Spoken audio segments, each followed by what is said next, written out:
What's going on, guys? Welcome to week number 8 of our Big 12 All-Teambuilder Dynasty. We're going to kick this one off with Little Rock and Shreveport, and then we're going to go with ACU and McAllen as the second game, and then the quick cut of Midland State and Kansas A&M, and then finally closing this one out with the Brothers Bowl number 1. All right, looking forward to it, and here we have Shreveport with their rushing attack versus the newly energized passing game of Little Rock at the Shreve. So this will be a very interesting game. I mean, Little Rock, the better team on paper, slightly. Believe in the Shreve. Yeah, but Shreveport is the team with all the mojo, with the belief. So Yeah, a lot of doubt on the other sideline in Little Rock. absolutely. So here we're going to kick it off with LaDuca pitching it to Wingo. This is Wingo right. Oh my goodness. And then look at that. I mean, the guy's just a beast, man. He turns probably about a 6-yard gain into a 9-yard gain off that little toss. We got 2nd and 1 now. Probably gonna, I would say, just keep giving it to him. Just keep giving it to Wingo. That is the offense, clearly. And then So there's Wingo again. Right up the middle, and he's taking on a defensive lineman, right? So he gets 5 yards there, gets 5 yards again. So he's just picking up first down after first down after first down. That's 3 rushes for 19 yards already. Here's LaDuca. Nice toss there. So, you know, he's pulling his own weight too. Look at these nice little throws here to Brett Britton, a security blanket tight end piece for him. Yep, and here's Wingo for the score. So very efficient drive by the Skeeters. Gotta like what you see there. Between the Skeeters and the Prairie Dogs, they're like probably the most untalented teams right now. And they just seem to like call the right plays. They know what to do in certain situations. They're well coached. Yep, here's Marquez Maven for 20 yards. This is, it's shaping up to be a bit of a defensive battle, but so far in the early going, these teams are moving the ball. Here's Bollinger. Oh, man. To the 2. Nice little run there. He likes to run it. He's not the fastest quarterback, but he can definitely punch some in and get some good rushing yards. 3rd and goal, and here's Bollinger. Gonna get sacked by Malachi Johnson. Johnson Jr. Oh, yeah, right. Don't All right. fall over. Don't fall over. I'm tipping in my chair here. Touchdown to Desi Brooks for 10 yards from Nate LaDuca. I mean, 7 of 9 for 65 yards, so pretty good stuff. Bollinger back to the football here. Johnson Jr., excuse me, getting some more pressure. That's James Huff with 7 yards. Here's a rush by Marquez Maven Jr. He's going to get this first down for 5. Moving the ball here. 5 for 28 for Maven Jr. 3rd and 8, and then this pass is complete to Kenny Puck. 9-yard reception. So quarterback's not making too many mistakes as of yet. Yep, and we got a flag. What is that going to be? Looks like it's going to be a face mask on Shreveport on Huff, the tight end. So this is what Little Rock needs. They need something like that to get their spirits going again. They need a touchdown right here to get back in the game, and Bollinger's going to do just that. He punches it into the end zone, 6 yards, score, 14-10 now. A little bit later here in the second quarter. All right, and this is a game now. It's a game, 14-10. Little Rock's going to have the football back nearing the end of the half. Nice toss there, complete. I think that's Eachwan Billings. It's about time he gets in on some action. This is his first catch for 27 yards. 4th and 2, and what do we got? Do we have a first down potentially? No. Thought it was encroachment, but false start on the offensive line, so it's going to push him back, but no matter because the kick is going to be up and good, so it's going to be 14-13 here late in the second quarter. All right, LaDuca, now we need a drive. He hasn't been asked to throw very much so far in the early going, and this will test his mettle. But they do get the ball back to Little Rock. So Bollinger falls down. Oh boy. Fumble picked up by Shreveport with 55 seconds left to go in the second quarter. And look at this. Here's Malachi Johnson Jr. yet again. He worked him over. Yeah, he did. And they're actually going to review this and give them the football back because it was ruled an incomplete pass. I've never seen that in my life. Yeah, they ruled it an incomplete pass, and it was not a turnover. His arm was moving forward, they said. This was the Tom Brady rule, the tuck rule. I've never seen that before. I didn't either. This game. Except for right here. That's what's crazy. And then look at this! Going for a deep bomb to Billings. He's going to get it. 23-yard score right there. So Shreveport gives up the touchdown, the late one. Little Rock kind of lucks out there by getting the football back. You smell some shenanigans going on? I don't know. All I know is that Shreveport defense needs to tighten the screws a little bit, because that's kind of their calling card. And right now they're on pace to give up 40 points, so what's the deal? That's a good point. And kind of weird to me that Little Rock elected not to go for the 2-point conversion to get it to a touchdown game here. And then we see there's no shenanigans going on with this. He actually did fumble that football. All right, Bollinger takes the hit there.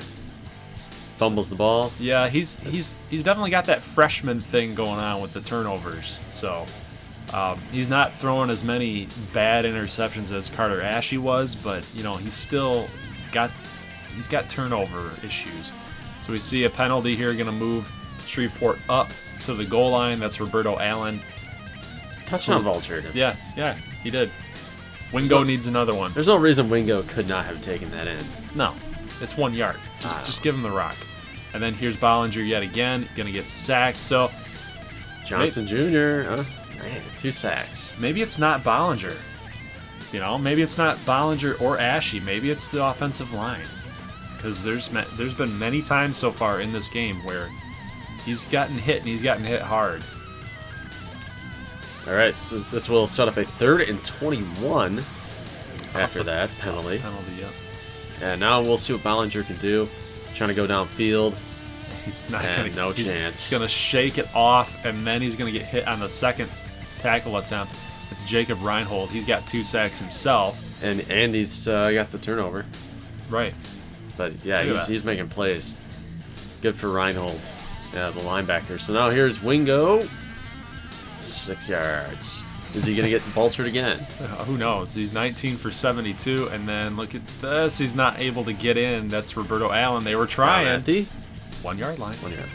So they will kick a field goal to make it 24-20. Nice pass complete here. That's J.J. Cobb, one of his favorite targets. 1st and 10. They're going to need a score. They have to get a score here. It's mid part of the 4th quarter. You need it. And then look at this.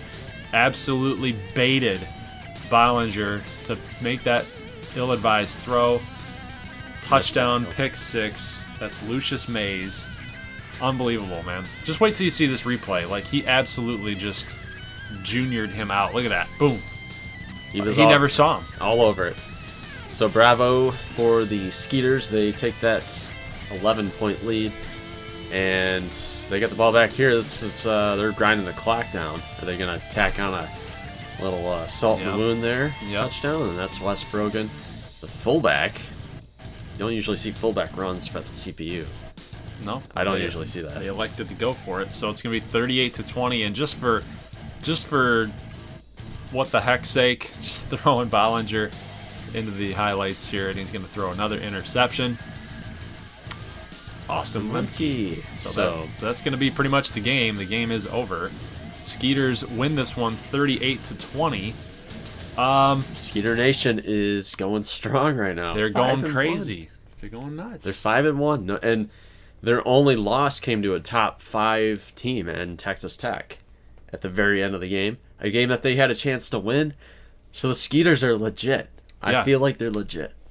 I mean, we'll have to see how they play against a better team again. We need to see them be tested one more time.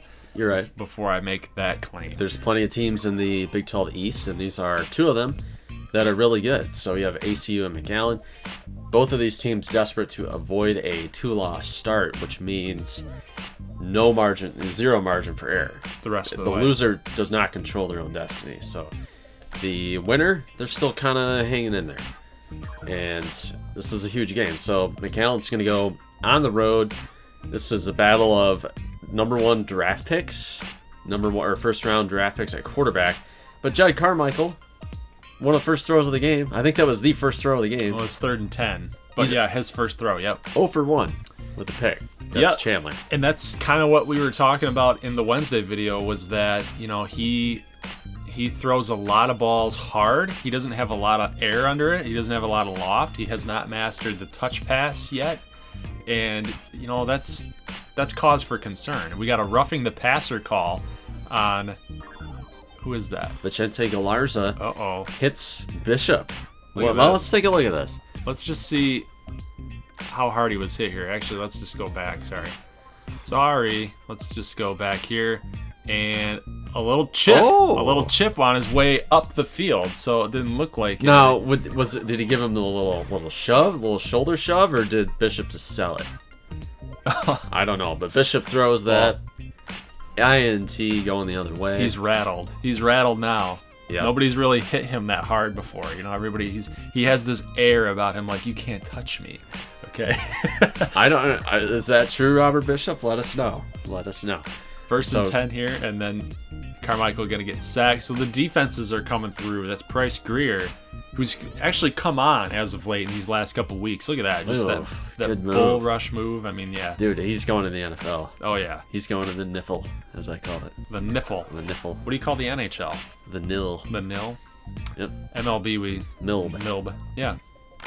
Anyway, moving on. 3rd and 10, and then we got a completion here to Marlon Malloy, who's going to get stopped for 5 yards. So again, the defenses are coming through in this game, and then look at this. Nice little completion there, but we got a flag. What is this? Ooh, what do we got? We got another roughing the passer call on...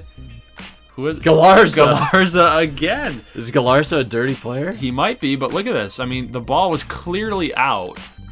What is Galarza doing? You can't do that. But I guess he's just on a mission in this game to put pressure on Bishop, hit him hard. We got some Sioux action going on here. Nothing's getting through. To the guy. So I don't know. Maybe if he's just not using his head, or if he's got a beef with Bishop. I don't know what Galarza's doing. If he keeps doing that, he's going to get ejected from the game. But look at this. In the midst of major pressure, he actually gets a touch pass off.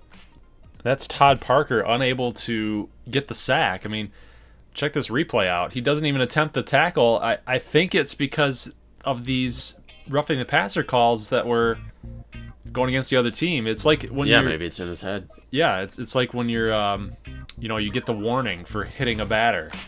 If the other team is afraid of not hitting the other batters, you feel like you're going to get ejected. So maybe that's what was going on. But Todd, you haven't had a roughing the passer game called on you all game. Go after the quarterback. Don't allow that to happen. What's going on? Yeah, we're asking you, Todd. How do you feel about that? How do you explain yourself? So now we have ACU marching down. It's the beginning of the second quarter. Bishop, though, looking downfield, he hits Johnson. Or is that Kerp? Kerp for 22. All right, so they are in business here inside the 5. Trying to get McAllen a little off balance here with the hurry up. Because McAllen likes to do hurry up, but ACU, I mean, they implemented a little bit here and there.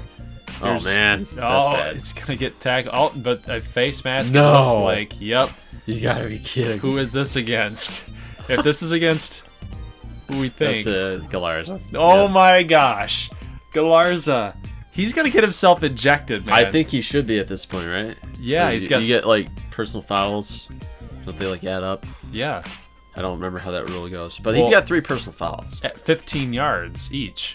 Unless that one was a 5-yard. But look at Amari Manuel with the one-handed catch. Good stuff. He's saying, feed me. How about that? Man, so he just sticks the arm out there. Snags that ball. That's his. Nice. He looked like a pro like that. 10-7 here, late second quarter. We got a completion to Connor Smith for 13 yards. So ACU is driving. They're coming back. They got the lead. They're trying to make things happen. And then look at this. Looks like Manuel makes the catch, but he's trying to extend the ball over the goal line right there. Interesting decision to do a little touch pass there. Well, when you got Manuel's size, he knows that a jump ball is going to be his. But here is Noah Jones takes it in from 3 yards out. And ACU has themselves a 10-point lead nearing the half. Carmichael will get the ball, though, with 30 seconds. So what do we got, Carmichael? Going deep. Deep bomb to Carson who else? Jackson. And he is gone, guys. That's a huge touchdown for McAllen. They absolutely needed that one. 16 of 21 for Carmichael, 2 touchdowns on the game. That's the first time we call that name all day, Carson Jackson. But Look at he's got the 99 speed. Granger, I'm sorry, he couldn't catch up to him. Again, though, like no touch on that throw. Yep. It was all bullet. So it's going to be 17 to 14 ACU at home. They've got the home fans behind them, so they're not in any trouble here. There's man of the hour. Chente Galarza. He's all depressed, it seems like. And then look at this. Oh, no. Just when I just started talking about they didn't have any worries. But an interception here down the sideline is going to put McAllen in pretty good field position. Archer with the pick. And, yeah, now they're right inside the 5 here on 1st and goal. Rico Gathright. Ooh, a little hit there by Granger. Don't you come in my end zone. But he did. So 21-17 now. Okay. Bishop, we need a recovery here. He's throwing. It's complete. I believe that's Johnson Jr. Nice pickup there. 20 yards. They needed, what was that, 2? And then Bishop just gets annihilated. Dude, he's good, though. They're coming after Robert Bishop in this game. They are. There must have been some pregame trash talk, Must have been. between the first-round picks, the future first-round picks. But McCoy will take this in from 1 yard out. Good stuff there. That, or that's like being like the NFL, there's bounties. I don't know. Now Carmichael, though, bombing it deep. Wow. That actually had some touch. That's McMillan again. I'm impressed with that. 3rd and goal, and Carmichael with a little screen pass to Malloy, and he's not good. Actually, that's Dartarius Brinkley. I think Malloy must have gotten knocked out because we saw a lot of Gathright in the second half, along with Brinkley, the 3rd running back. So we'll have to check up on Malloy's status. We'll have an update for you on Wednesday. Yeah, so make sure you come back. Watch that. 24-24 here. It is tied. And then look at this. He was trying to get the screen pass going, but it doinks off of an offensive lineman's helmet. So incomplete pass there. And then look at this. This is Rico Gathright probably. Yep. 14-yard rush. So he's a pretty good back himself. Not to take anything away from him because we're talking about Malloy all the time. But yeah, Gathright pretty solid in his own right here. And we got another touchdown. That is number 12, Russell Floyd. So they got Floyd, they got Love, they got Weber, McMillan, and Jackson. So they got 5 really solid wideouts. Carson Jackson, though, first day talent. But this ball's going the other way. You know what that pass looked like again? There? Or that route looked like? Yeah, it was that swing pass, but he was covering the flat, and he just followed him the whole way through, and Bishop didn't see it. Yep, that's Tomlinson, the safety. Now he pitches and going to the end zone. That's Rico Gathright. That is Rico Gathright. Wow. So on the option, even the option game is working for the Matadors, and they are up by 2 touchdowns, 14 points. Carmichael took a shot too, but he's okay. He's all good. 38-24, and then look at this pass, complete. Had to dive for it. That's Quentin Battle. Nice catch, kid. 21 yards. 3rd and goal, and Bishop trying to find his man. He does, and that was actually the route that was picked off the last time. So McCoy gets 3 yards, but they're not going to get a touchdown here, which they needed. It's going to be 4th and goal with 5 minutes left to go. My goodness, yeah, dude. Pretty easy decision here. You could kick the field goal, but not enough time. So Bishop throwing, hits Kleck. Wow. For the score. Wow. Did you see the linebacker? Yeah, that was close, everybody. That if he reads this pass just a little bit quicker, that's 4th down. The game is pretty much out of hand at that point. But yeah. Wow. So Kleck gets in 38-31. Now we got to get another score here if you're McAllen. He finds Carson Jackson for 36 yards. Guy's a huge playmaker, man. Really is. Absolutely. He's got speed to burn. 3rd and 4, and then a swing pass there to Dartarius Brinkley. So McAllen gets the touchdown back, so they're still up 2 scores again. Gotta love having depth at the skill positions. So why do we show kickoffs, guys? Something crazy usually happens. Yes. We just need good field position for ACU. Here's Amari Manuel, and he's got... Oh, he breaks tackles, and he's going. He was never even touched. And he's going to go all the way. People that size shouldn't be returning kicks, but, with Manuel's talent, why not? So he goes to the house. Again, in a CPU game, something that I have never seen before. Yeah. Yeah, same here. I've never seen the CPU just... Well, yeah, CPU versus CPU. Never seen it happen. It was up to Dribnakovic. The punter. He couldn't make the tackle. So, here is a floater again. Oh, a horrible touch Stevens. throw. Bill Stevens going comes the other through. way. Is he going to get tackled? He is by Jedd Carmichael. So, if it wasn't for Carmichael, he was gone too. So, my goodness. Wow, that's pretty crazy. Big turn of events going on here. And Jones takes it inside the 5. We need a touchdown if you're a Spartans fan. There is no quit in this Spartans team. They probably saw themselves down by 2 scores and said, we are not losing this game. Not like Midland. We're not doing this today. And then Robert Bishop trying to get into the end zone. He doesn't. He's frustrated, though. This is where you maybe want Manuel, or not, Sotomayor. Sotomayor, yeah. But that would probably tip your hand a little bit. Right. You know they're running. You know the option game is coming. So here's Bishop again, but this time he gives it to Noah Jones, and Jones will score. This game is tied. Oh boy. All right. So in the last 2 minutes, they've scored 2 touchdowns. The last chance for McAllen throwing deep, and that is incomplete. 11 seconds left to go, and then a sack. He's lucky he didn't fumble that football.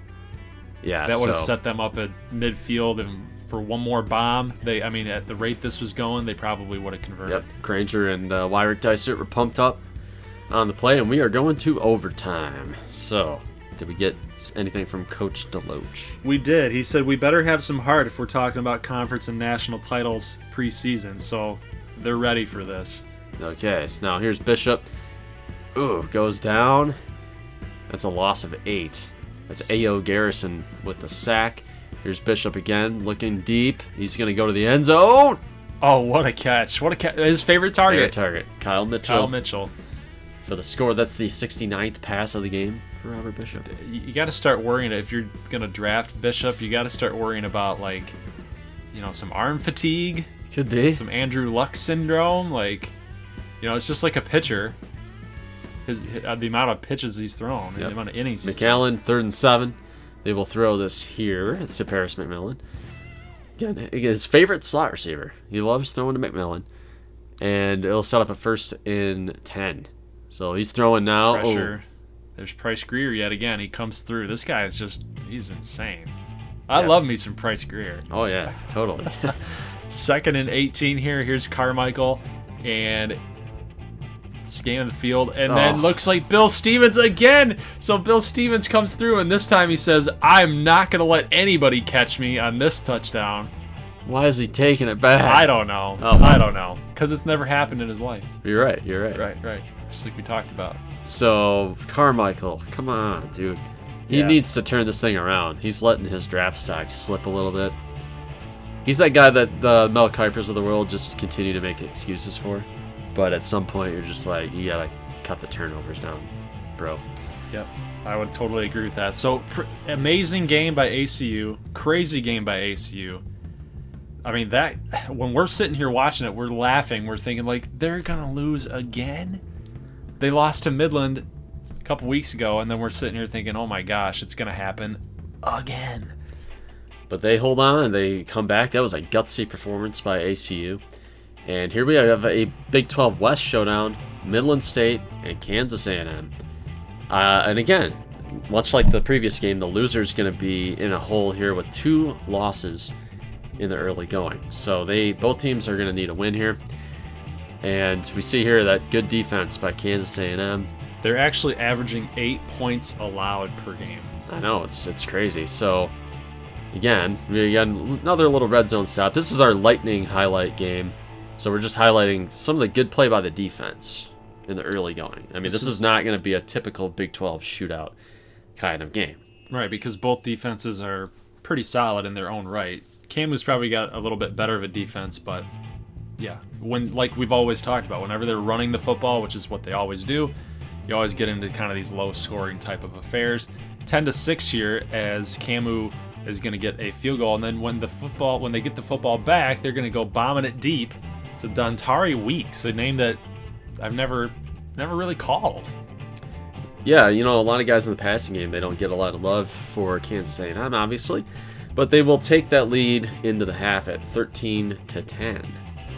So and Shepherd's 10 of 10. I know, much better than that previous game he had against Broken Arrow. He was totally off there. So here's Midland, third quarter. Wicks going deep. Oh, what a pass! Hits Harper. Yep.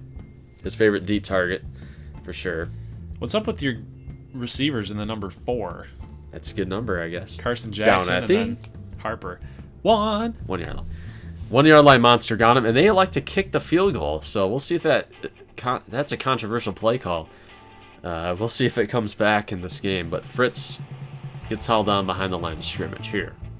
It's gonna be 3rd and 17. It's after a 1 yard loss. It was 2nd and 16. They had a 1 yard loss. They do get 10 yards back, but now it's gonna be 4th and 6 with a long field goal attempt here. 14 of 14 for Noah Shepherd, so he's having himself a pretty darn good game on the ground and in through the air. And this kick is good. So a very, very big kick, 45 yards plus. That's really good for Kansas A&M. The Amber Wave. We always say Camu, Kansas A&M. We never call them by their nickname. But 3rd and 3 here, and this pass is going to be complete. That's a pretty good throw there by C.J. Wicks to Myron Eckert. 2nd and goal here, and Brett Kinnery going to get in for the 5-yard score. So it's going to be 20-16 as we head into the late part of the fourth quarter. All right, 2nd and 8. They're still breaking that option out. Shepherd, he's got a pitch. Oh, nice. And he gets it to Golston. Golston goes down for 16 yards. So Kansas A&M in a pretty solid position to take this game if they can get a score here. Just keep doing that. Just keep doing some option throws. Some option runs and some option throws. All right, Boggs gets a first down. This will be 3rd and 8, though, for Shepherd. Throwing. Oh, he probably could have had the first down there, but just that stepping out of bounds just did not contort his body in the most perfect way. 17 of 17 there for Shepherd. Yards about the same here, so equal production on both teams. 4th and 7, got to get a completion. And he throws it in the end zone, and it's going to be picked off. So they had the game. They had it right there. But nice effort by the tight end. That was Donovan Seidenstricker again. Good slow clap for the tight end there. My goodness. How do you not go up? How do you not try to get that pass? Well, yeah, I don't know. But Seidenstricker's good. Like, he read that throw the whole way, and Shepherd was forced to make a throw, and it wasn't there. So Kansas A&M, unfortunately, my sleeper pick in the West, starts off the year 0-2. I did not see that coming at all. Claudio Keller gets player of the game here. Again, this was a kind of a back and forth game. Not as much offense, though, like we said. Good defenses all around. Yep. And, Midland was... I picked Midland, but my heart wanted Camu. I just went with the rational thought, and Midland are the winners. So, Brothers Bowl number 1, here we go. We got In the Rain. We got an In the Rain contest. It's going to be sloppy. It's going to be gritty. It's going to be messy. That's part of my preview. Yeah, I agree. So, as you guys know, we can both kind of throw the ball. Rushing defenses, though. Your rushing defense is really good. Mine kind of just holds down the fort. I'm thinking maybe run the ball more in these kind of conditions. But we'll see how the game takes shape. So we're going to open this kickoff here. Taysom Benz kicking away from Shook. We don't want with Mercutio Hardaway. And we got a big return possibly happening here because the speed for the Thunderwolves, and then going to get it to the 50-yard line. It's 52 yards on that return. Promising. Cade Wilson, 20 of 27 last week, had a really good game. We need him to do the similar production in this one. We got John Hicks going out here for the 2nd and 5. And we're trying to get outside of the pocket to try to get some running there, and he's just going to get dropped. So it's going to be 3rd and 16. Cade Wilson, though, scanning the field. And look at the Prairie Dogs, just locking everything up. Can't find anybody open. Going for a jump ball down the sideline, just unable to convert. So the Prairie Dogs come through on the first drive against the Thunderwolves here. 1st and 10. Here is Cameron Willis, and he's going to roll out to the right, and he's going to find his man, Brenneman. His favorite target, no doubt about that. 1st and 10. I almost said 1st and goal. But look at this deep pass. Trying to shoot for Brenneman again, and the tip is going to get picked off by Duarte. So this game has got that feel already that it's going to be back and forth, just like usual. Back and forth, back and forth. Yeah, who knows. So Wilson going to take this ball back, throws it to a wide-open D.D. Foreman for 20 yards.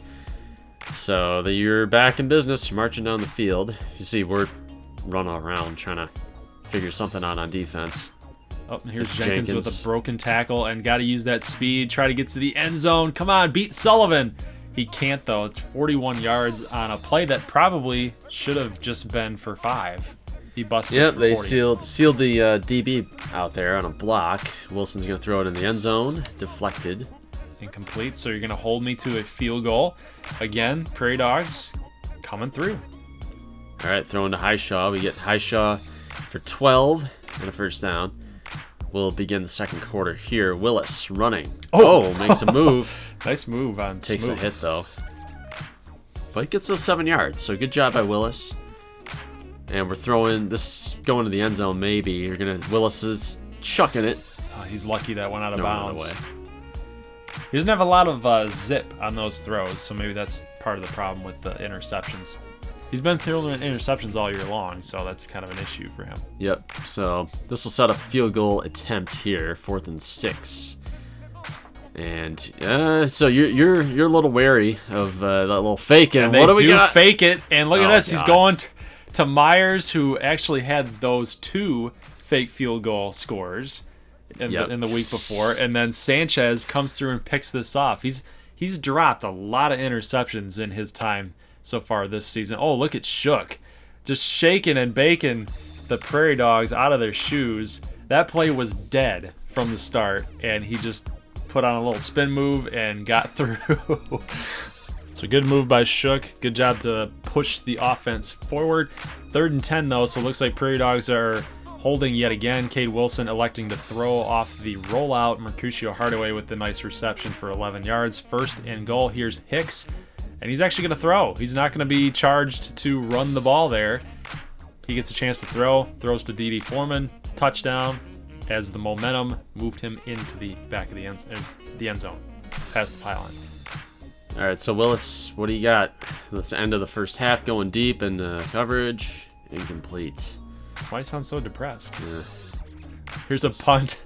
Here's a punt attempt, and then looks like Shook wants to try to pick it up, but he's not going to be able to pick it. He touched it, and it's going to be Prairie Dog football yet again. So they're driving now. 40 seconds left to go. They're up at near the goal line. It's 2nd and goal. And Frankie Pritchett unable to get any positive yardage there. That's Jasper Hodges on the tackle for a loss. Still just nothing open. Everything's just covered. Willis trying to make a throw. He had him. Yeah, he had him. He did. He just didn't turn his head. So missed opportunity for Nebraska State. They will kick a field goal. So it's 10-3 at the half. What are your thoughts here? It's ugly. It's ugly. Ugly. Moving the football is hard. Everybody's covered. So here's Pritchett. Ooh, making some moves. McCullough didn't know where he was. No. He's like, what's going on? Whoa. Second. There's an option play here. Pritchett. Oh, man, we got some fight. Yeah, we're still running the ball. I mean, we're still thinking maybe grind this game down a little bit, but here's Willis throwing, and that's intercepted. So, I mean, McQuarters, that's Harlan McQuarters. He's a great player. He's a great corner.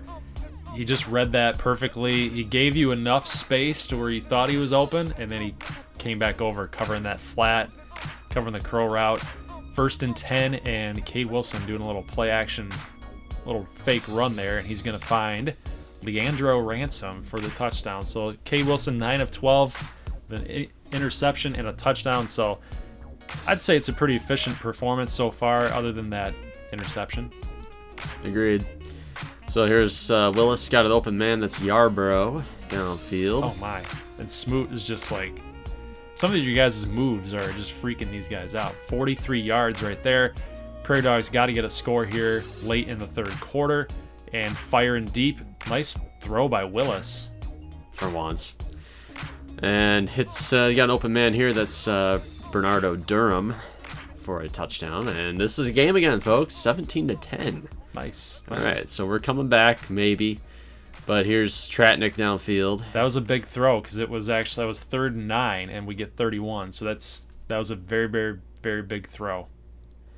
All right, here's Foreman. Had people on him, but nobody could tackle him, and he gets into the end zone. Touchdown for Foreman. Wilson with 3 incomplete passes, so he's having himself a pretty good game here. 24-10 late in the start of the fourth quarter, actually. Willis throwing to Brenneman. It'll be 4th down. It seems like that's the only thing that he's comfortable making right now is those little short throws because everything deep seems to be covered, but that's a huge conversion there on 4th and 7 to Highshaw for 14 yards. 2nd and 10, and Willis firing deep here to Highshaw yet again. He's going to find him, 26 yards. All right, so again, I mean, we're down by 2 scores, but this is still a game. Still a ball game, and we're throwing deep and picked off.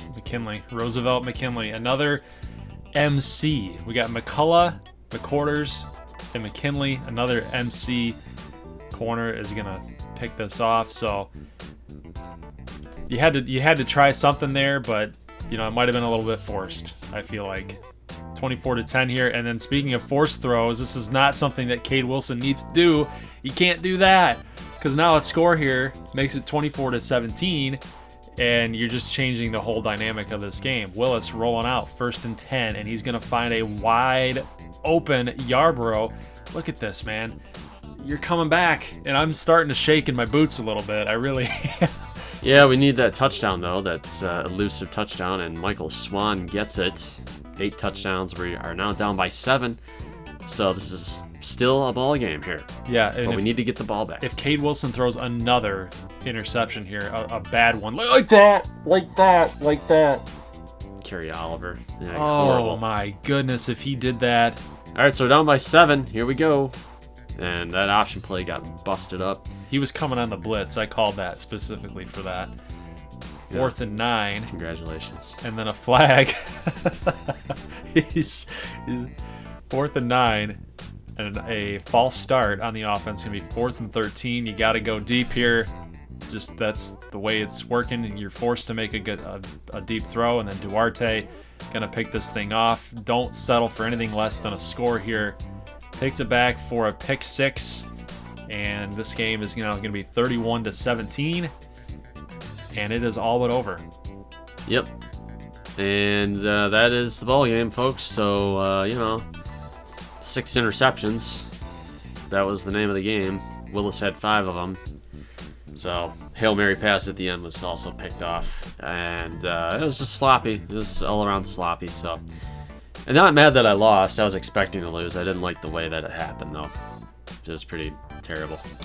Well, I mean, the fact that you have a 60, what is their overall? 60 what? There's 70. Okay, they're a 70 overall, and then you're taking on a team that's a 91 overall, and you held your own there. You can't make some of those forced throws and everything would be fine. But you guys could see the rushing attack there. You went away from your game plan in a close game. Well, that's the thing. When we play each other, like the minute somebody goes down 2 scores, it's like, at that point you just panic. It's just because you got to make turnovers or else you'll lose because we can't stop each other. That's probably very true. But I mean, you should have stuck with your game plan, man. You might be right. Yep. So here's Amarillo. Look at they got the running game going. Odessa now 0-4 in their last 4 games. Springer, good stuff here from him. Rayshon Beckham didn't get the 100 yards, but he did get 2 scores, and then Terrell Moore 3 scores, 3 touchdowns, and we need to check in with Amarillo. It's been a while, but we will see them shortly.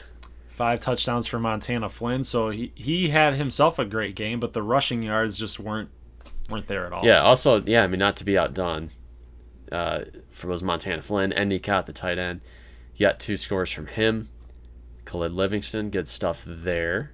And that's the round out for the rest of the week. You guys saw everything else. You guys know what happened. So not much left to talk about for the week other than let's go week 9. Just a little preview here. We got Ardmore at Denver Tech. It's a huge game. Shreveport and McAllen. It's a pretty good game. Nebraska State and Broken Arrow. I'm going to take you, by the way. I think you're going to get your revenge. ACU against Little Rock.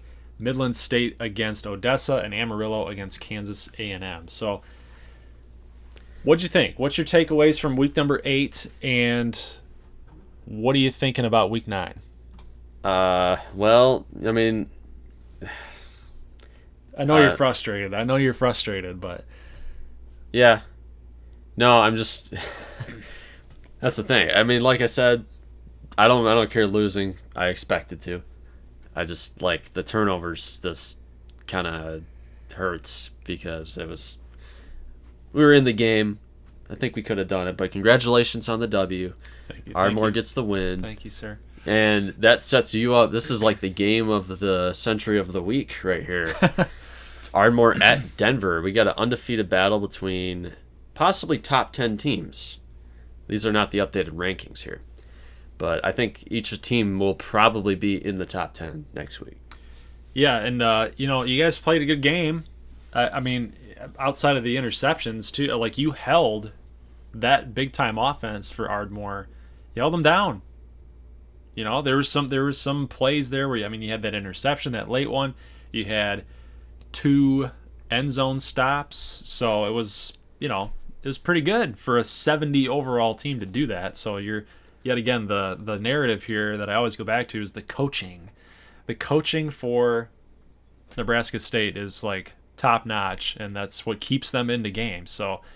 Thanks. But you'll be fine going into next season. Don't worry. You'll be fine going into next season.